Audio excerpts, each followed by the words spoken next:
What if the champion you idolized was battling demons far darker than any opponent in the ring? This story takes you behind the gloves, revealing the shocking scandals, fiery outbursts, and haunting secrets Mike Tyson tried to hide. This isn't just a legend story. It's a raw look at fame, fury, and the chaos that could consume anyone. Are you ready to step into the storm? Chapter 1. The Ear Bite Heard Round the World. June 28, 1997, was supposed to be a night of redemption for Mike Tyson. Billed as the Sound and the Fury, his rematch with Evander Holyfield was expected to cement Tyson's place as the most dangerous man in boxing. But by the end of the night, it wasn't his punches that stunned the world. It was his teeth. The MGM Grand Garden Arena in Las Vegas was electric. Fans anticipated a blood-pumping battle after their first bout ended in controversy, with Tyson losing via an 11th round technical knockout. This time, he vowed revenge, promising to reclaim his glory. The first 3 rounds delivered exactly what the audience craved: a brutal, no-holds-barred war between 2 heavyweight titans. But beneath the surface, frustration boiled in Tyson. Holyfield, known for his physicality and strategic clinching, had gotten under Tyson's skin, literally. Early headbutts, which Tyson believed were intentional, left him with a cut above his right eye. The referee, Mills Lane, dismissed Tyson's complaints, fueling his rage. For a fighter accustomed to intimidating his opponents, Holyfield's resilience and tactics felt like insults. Tyson was losing control. And then it happened. Midway through the 3rd round, Tyson, visibly seething, clinched with Holyfield. In a flash, Tyson leaned in and bit a chunk out of Holyfield's right ear. Holyfield pulled away, jumping and wincing in pain as blood began to pour down his neck. The crowd erupted in chaos. Was this real? Did Mike Tyson, the baddest man on the planet, just bite his opponent like a rabid animal? Mills Lane called for a timeout. Tyson was deducted 2 points but allowed to continue, despite Holyfield's team pleading for disqualification. But Tyson wasn't done. Moments after the fight resumed, he attacked again, this time biting Holyfield's left ear. The second bite left no doubt. Tyson had crossed a line no fighter had dared to tread before. The ring descended into pandemonium. Security swarmed. Fans threw drinks and objects toward the ring. Meanwhile, Holyfield, clutching his mangled ear, was led away by his team. The fight was over, but the spectacle had only begun. Tyson's disqualification ignited a firestorm of outrage. That night, he defended his actions in an explosive post-fight interview, claiming the bites were retaliation for the headbutts. "He butted me," Tyson growled. "Look at my eye. For what? This is my career." His words did little to salvage his reputation. The Nevada State Athletic Commission wasn't lenient. Tyson was fined a staggering $3 million and stripped of his boxing license. For many fans, this incident marked the moment Tyson transformed from a fierce competitor into a caricature of his former self. The man who had once been a near-mythical figure, feared for his power and precision, was now the subject of ridicule and disdain. Holyfield, ever the professional, would later forgive Tyson. But for years, the incident haunted both fighters. Tyson's brand took a massive hit, with sponsors and promoters distancing themselves from the disgraced boxer. The public questioned if he could ever recover, not just as a fighter, but as a man. In retrospect, the ear bite was more than an impulsive act of violence. It was the culmination of a lifetime of rage and frustration bubbling to the surface. Tyson was a fighter who thrived on fear, but in that moment, the world saw something different: desperation. As shocking as it was, the ear-biting incident didn't destroy Tyson's legacy. It immortalized it. It was one of those moments in sports history that transcends the ring, leaving an indelible mark on pop culture. To this day, the phrase Mike Tyson's ear bite evokes gasps, laughter, and disbelief. This was Tyson at his most unhinged, a heavyweight champion turned renegade. It wasn't the fight anyone expected, but it became the one no one would ever forget. Chapter 2. The Rape Conviction. Mike Tyson's meteoric rise as the youngest heavyweight champion in boxing history made him a global icon. But in 1991, His towering image came crashing down when he was accused, tried, and convicted of a crime that shocked the world: the rape of Desiree Washington, an 18-year-old beauty pageant contestant. The story began in July 1991 during the Miss Black America pageant in Indianapolis, where Tyson was a guest of honor. Desiree Washington, one of the contestants, was starstruck when Tyson approached her. He was charismatic, charming, and still one of the most famous athletes in the world. When he invited her to his hotel room later that night, she accepted, unaware of the nightmare that awaited. According to Washington, the atmosphere in the hotel suite shifted the moment they were alone. Tyson, who was the epitome of confidence and control in the ring, became aggressive and violent. She testified that he overpowered her, ignoring her pleas to stop. What should have been an ordinary evening became a traumatic event that would alter both their lives forever. Washington reported the assault the next day, and the case ignited a media frenzy.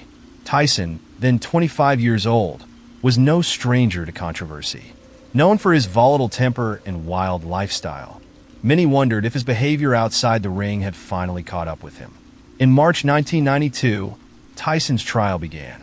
The courtroom was packed with reporters, and every detail of the case became front-page news.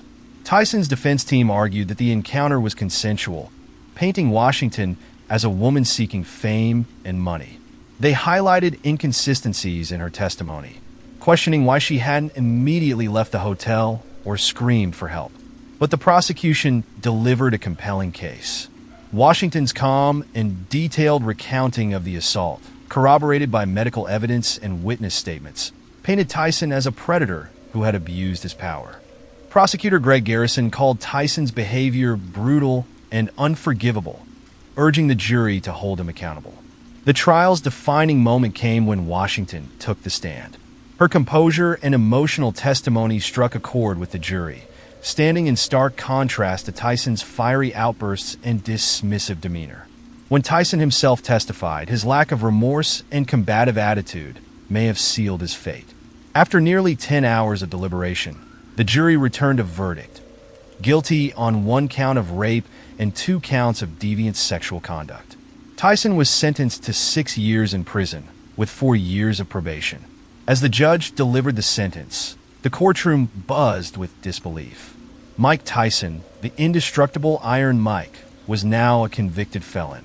The reaction outside the courtroom was polarizing. Many, particularly Washington supporters, saw the conviction as a victory for justice, a powerful man being held accountable for his actions. But Tyson's loyal fans and some celebrities rallied behind him, claiming he was the victim of a smear campaign. Some argued the conviction was racially charged, while others questioned whether Tyson, known for his impulsive behavior, understood the severity of his actions. Prison life was a stark contrast to the opulence Tyson had known. Gone were the mansions, limousines, and adoring fans. At the Indiana Youth Center, Tyson found himself in a 6-by-9-foot cell, his freedom replaced by isolation and reflection. Despite his incarceration, Tyson remained defiant. In interviews, he continued to maintain his innocence, portraying himself as a misunderstood figure brought down by opportunists. Tyson served 3 years behind bars before being released on parole in 1995. Though he returned to boxing, the conviction left an indelible stain on his legacy. Sponsors abandoned him, and his reputation as a fearsome athlete was overshadowed by his criminal record. The Desiree Washington case was a turning point not just in Tyson's career, but in his life. It revealed the cracks in the foundation of his seemingly invincible persona and marked the moment when the line between sports legend and controversial figure became irrevocably blurred. Chapter 3: The Road Rage Assault.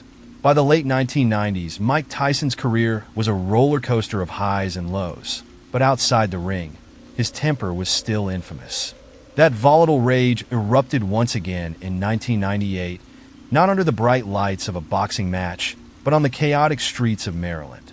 It wasn't a title fight or a grudge match.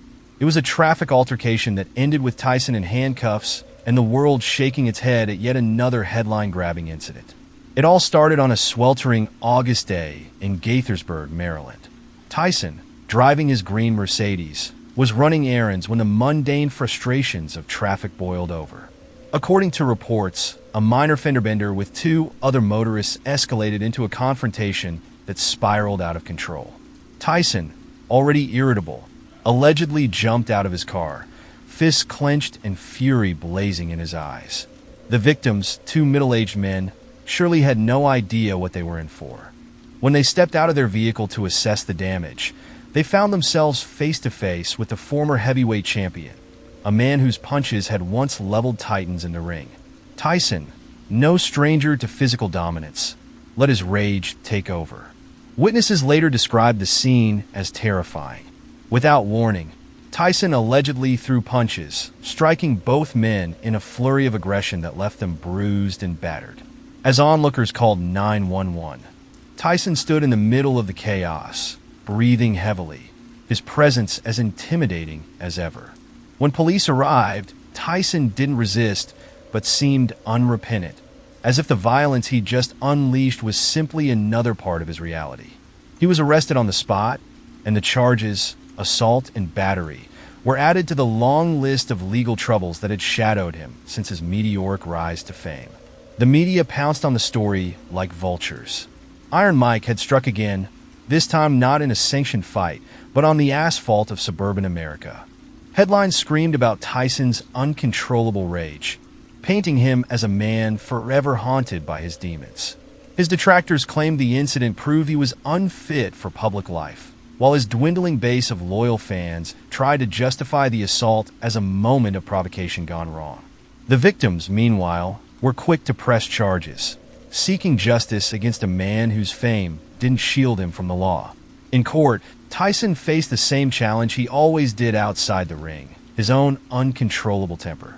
His lawyers attempted to frame the incident as a misunderstanding, claiming that Tyson had felt threatened and acted in self-defense. But the sheer brutality of the assault made their arguments difficult to swallow. The case concluded with Tyson pleading no contest to assault charges. He was sentenced to a year in jail, fined $5,000, and ordered to perform 200 hours of community service. However, he served only 3.5 months behind bars, a relatively light punishment considering the damage done. Still, the public humiliation lingered. For a man who had once been the undisputed king of boxing, this was yet another fall from grace. The road rage incident became a symbol of Tyson's inability to separate the fighter in the ring from the man in everyday life. He had spent decades perfecting the art of channeling his anger into his fists. But when faced with the frustrations of the real world, that anger often exploded in uncontrollable ways. This wasn't about for a title or a purse. It was an impulsive outburst that cost him more than money or time. It cost him respect. In hindsight, the 1998 road rage assault underscored a recurring theme in Tyson's life. A man whose extraordinary talents were often eclipsed by his inability to control his demons. It was yet another chapter in a life that swung wildly between glory and infamy, leaving a trail of chaos in its wake. For Tyson, the fight was never really over. Chapter 4: Bankruptcy of a Champion. Mike Tyson was once the king of the boxing world, a man who could knock out opponents and rake in millions with the same ease. At his peak, he earned over $400 million in prize money, endorsements, and appearances. Yet, by 2003, the world was stunned when Tyson filed for bankruptcy. How could the man who once lived like royalty end up broke? The answer lay in a tale of excess, mismanagement, and a lifestyle as wild as the man himself. Tyson's financial troubles didn't start overnight. From the moment he earned his first massive paycheck, the spending began. Tyson wasn't just wealthy. He was extravagantly, unapologetically indulgent. He didn't buy one mansion. He bought several, scattered across the globe. His homes weren't just large. They were outrageous, complete with tiger cages, marble everything, and garages filled with luxury cars most people could only dream of owning. And then there were the tigers, yes, real Bengal tigers. Tyson famously spent $70,000 on 3 of the big cats, which he kept as pets, feeding them $4,000 worth of meat a month. They became a bizarre symbol of his wealth and eccentricity, showing up in music videos and magazine spreads. Tyson was living like a king, But the expenses were more than even his massive income could sustain. But the spending didn't stop there. Tyson's shopping sprees were legendary. From dropping millions on jewelry and gold chains to buying designer clothes he might only wear once. He traveled the world in private jets, surrounded by entourages so large they resembled small armies. Each member of his inner circle received cash, gifts, and lavish accommodations, all on Tyson's dime. It wasn't just generosity, it was excess taken to an extreme. Behind the scenes, however, his finances were crumbling.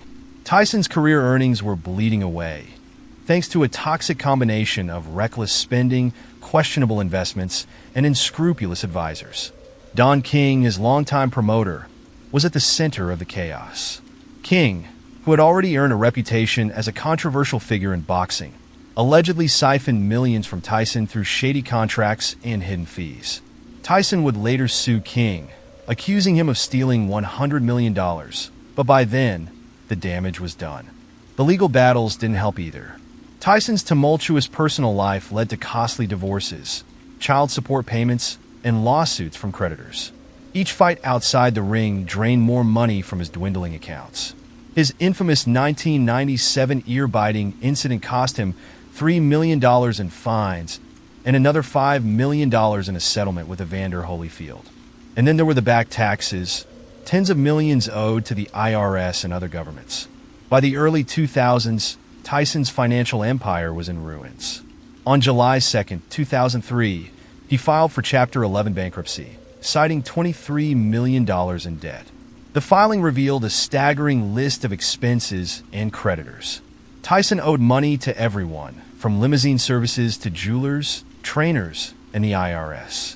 Even his tigers had to go, sold off as he tried to salvage what little remained. The bankruptcy shocked fans and critics alike. How could someone who had earned more than most people could imagine end up with nothing? For Tyson, it was a bitter pill to swallow. He once remarked, "I'm a fool. I'm just a dumb pug who's broke." Yet, even amid the humiliation of bankruptcy, Tyson didn't entirely disappear. He continued fighting, not for glory, but for survival. Each bout became a desperate attempt to pay off debts and stay afloat. It was a far cry from the glory days of his career, where he fought for belts and pride. Now, Tyson was fighting to reclaim his dignity. The bankruptcy marked a turning point in Tyson's life. It stripped away the facade of invincibility and exposed the chaos beneath the surface. The man who had once been untouchable in the ring was now grappling with the reality of a life lived too fast and too recklessly. For Tyson, it wasn't just the loss of money, it was the loss of identity, leaving him to rebuild from the ground up. Chapter 5: Tyson versus Robin Givens, a tumultuous marriage. Mike Tyson's whirlwind romance and disastrous marriage to actress Robin Givens was a saga of passion, excess, and explosive controversy. Their union, short-lived but unforgettable, became a public spectacle that highlighted the chaos in Tyson's personal life. At its core were accusations of abuse, betrayal, and instability, culminating in a shocking 1988 interview with Barbara Walters that left audiences reeling. When Tyson and Givens met in 1987, they seemed like the ultimate power couple. Tyson, the unstoppable heavyweight champion, and Givens, a rising star known for her role on Head of the Class. Their romance was intense and fast-paced, with Tyson reportedly lavishing Givens with expensive gifts, including a $2 million engagement ring. By February 1988, they were married, and the tabloids couldn't get enough of their fairy tale union. But behind closed doors, it was anything but a love story. Their relationship quickly descended into chaos. Tyson, still reeling from the death of his mentor, Cus D'Amato, and grappling with the pressures of fame, was battling his inner demons. Givens, meanwhile, had her own ambitions and challenges, which some claimed clashed with Tyson's volatile personality. Reports of heated arguments and violent outbursts began to leak to the press, and whispers of physical abuse turned into full-blown accusations. In her infamous interview with Barbara Walters, Givens didn't hold back. Sitting alongside Tyson, she described their marriage as pure hell, citing his uncontrollable temper and violent behavior. The tension during the interview was palpable. Tyson sat silently beside her, staring blankly into the distance, his body language a mixture of discomfort and suppressed fury. "He shakes. He pushes.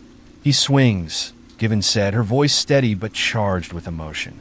"Sometimes I feel like he's trying to kill me." The world was stunned. Givens painted a harrowing picture of life with Tyson, a man who, in the ring, was known for his ferocity and, outside of it, seemed to struggle with the same intensity. The interview became a defining moment, not just for their marriage but for Tyson's public image. Fans who had idolized him as the ultimate boxing champion were forced to confront the darker sides of his personality. While some sympathized with Givens, others accused her of exploiting the situation for personal gain. Tyson himself never spoke in detail about the allegations during the interview, his silence leaving more questions than answers. The marriage unraveled quickly after that public airing of their dirty laundry. Just months later, in October 1988, Givens filed for divorce, citing irreconcilable differences. The media frenzy surrounding their split was relentless, with headlines focusing on everything from Tyson's alleged abuse to Givens' control over his finances. Tyson later claimed he felt manipulated, describing Givens as a gold digger who had preyed on his vulnerabilities. The financial aspect of their relationship only added fuel to the fire. Givens and her mother, Ruth Roper, had reportedly gained significant influence over Tyson's fortune, which was already under strain due to his extravagant spending. Tyson accused them of trying to control his career and drain his wealth, accusations that further tarnished the already contentious breakup. In the years that followed, both Tyson and Givens continued to address their tumultuous marriage in interviews and books, each offering starkly different accounts. Givens maintained that she had been a victim of Tyson's uncontrollable rage, while Tyson portrayed her as a calculating opportunist. The Tyson-Givens saga wasn't just a personal tragedy.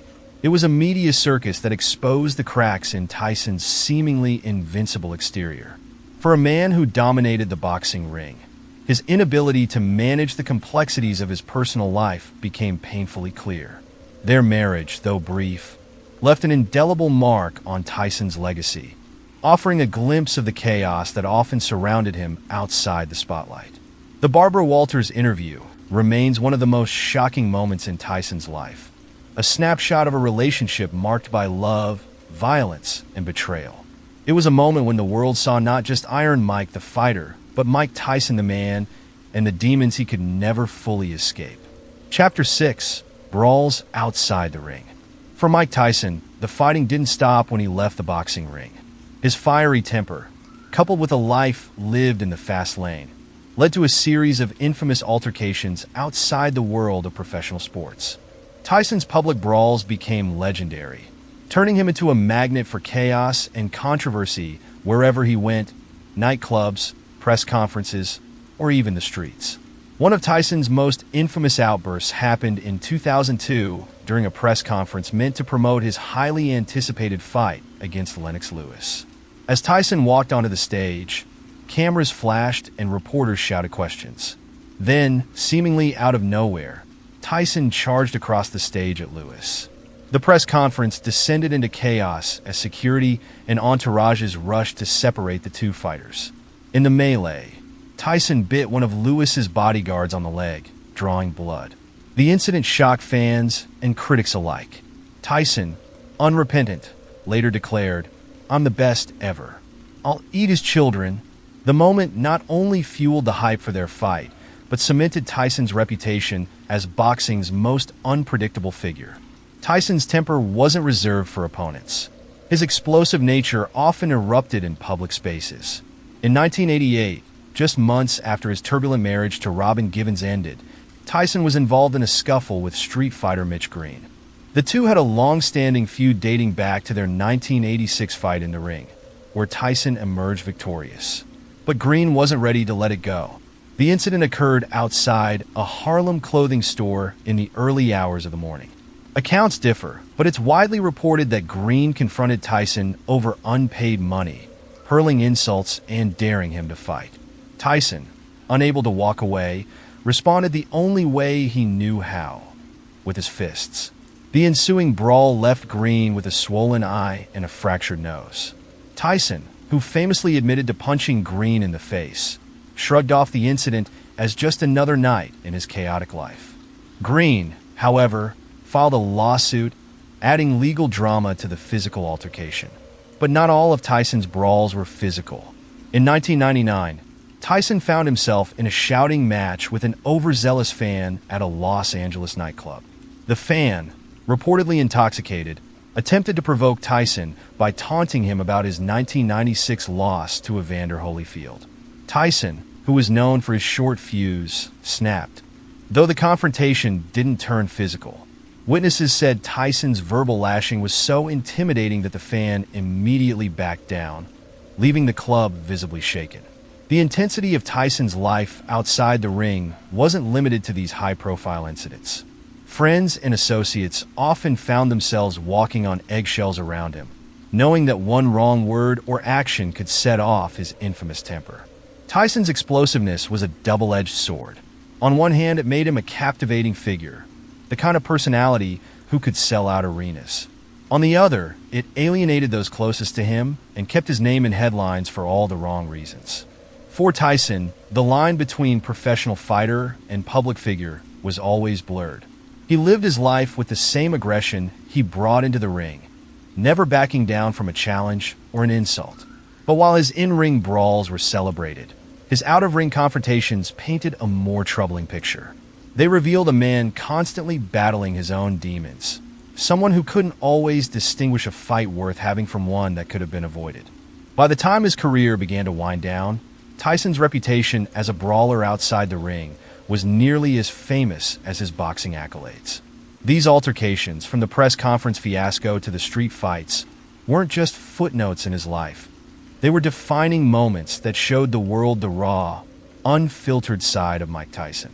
In his universe, every encounter had the potential to turn into a fight, and Tyson rarely walked away. Chapter 7: Addiction and the Downward Spiral. For Mike Tyson, the battles inside the boxing ring were nothing compared to the war he fought within himself. As his career waned and the bright lights of fame began to dim, Tyson found himself caught in a destructive spiral of addiction and mental health struggles. His erratic behavior during this period shocked the world, revealing the vulnerable and chaotic man behind the iron fists. Tyson's descent began quietly enough, subtle signs of trouble masked by his larger-than-life persona. But as the pressures of his tumultuous life mounted, so did his reliance on substances to cope. Cocaine became a constant companion, and alcohol was often used to numb the pain of his inner demons. By the early 2000s, Tyson was no longer the invincible heavyweight champion. He was a man unraveling at the seams. The world began to see cracks in his facade during his infamous 2005 interview with Oprah Winfrey. Tyson admitted, in his own blunt way, that he had been high on cocaine during some of his most high-profile fights. This shocking revelation left fans and critics reeling. The thought of Tyson, a man known for his ferocity and discipline in the ring, battling addiction during his prime, was almost incomprehensible. But Tyson wasn't done shocking the world. In 2009, during a particularly candid interview, he confessed to using a prosthetic penis, or Wizinator, to pass drug tests. He spoke of slipping into bathrooms before fights to switch out his urine, all while maintaining the intimidating demeanor of a champion. These revelations didn't just tarnish his legacy. They painted a picture of a man fighting battles far beyond the public's view. Tyson's erratic behavior during this period became as notorious as his boxing career. He was frequently in the headlines for his unpredictable antics. One such incident occurred in 2006 during an interview with a British journalist. Tyson, visibly intoxicated and agitated, abruptly ended the interview by threatening the reporter, his words slurring as he stormed off set. The encounter went viral, a stark reminder of how far Tyson had fallen from his days as a controlled and calculated athlete. His personal life was no less chaotic. Tyson's struggles with mental health, exacerbated by his substance abuse, led to moments of terrifying instability. He later admitted to experiencing suicidal thoughts, a chilling insight into the depths of his despair. In his 2013 memoir, Undisputed Truth, Tyson described hitting rock bottom in heartbreaking detail, recounting nights of binge drinking and drug use that blurred into a haze of regret and self-loathing. The death of his 4-year-old daughter Exodus in 2009 was a devastating blow that pushed Tyson further into the abyss. The tragic accident, involving a treadmill cord, left Tyson grief-stricken and desperate. His erratic behavior during this time included public outbursts and appearances where he seemed a shadow of his former self. Yet, it was also a turning point, a moment that forced him to confront the reality of his downward spiral. Tyson's public confessions became more frequent as he attempted to piece his life back together. In 2010, during an appearance on The View, he admitted that he was on the verge of dying from his addictions. It was a raw and emotional moment that showed a side of Tyson rarely seen, a man willing to admit his vulnerabilities and seek redemption. By the end of the 2010s, Tyson's downward spiral began to level out, but not without leaving deep scars on his legacy and psyche. His battles with addiction and mental health weren't just struggles. They were wars fought in the public eye, with every misstep and confession scrutinized by a world that had once idolized him. Through it all, Tyson remained brutally honest about his struggles. He didn't ask for pity or forgiveness, but his story served as a stark reminder of the human cost of fame, fortune, and a life lived in the extremes. For Tyson, the fight against his inner demons was perhaps the toughest battle of all. And though he survived, the scars of that dark chapter remain etched into his story forever.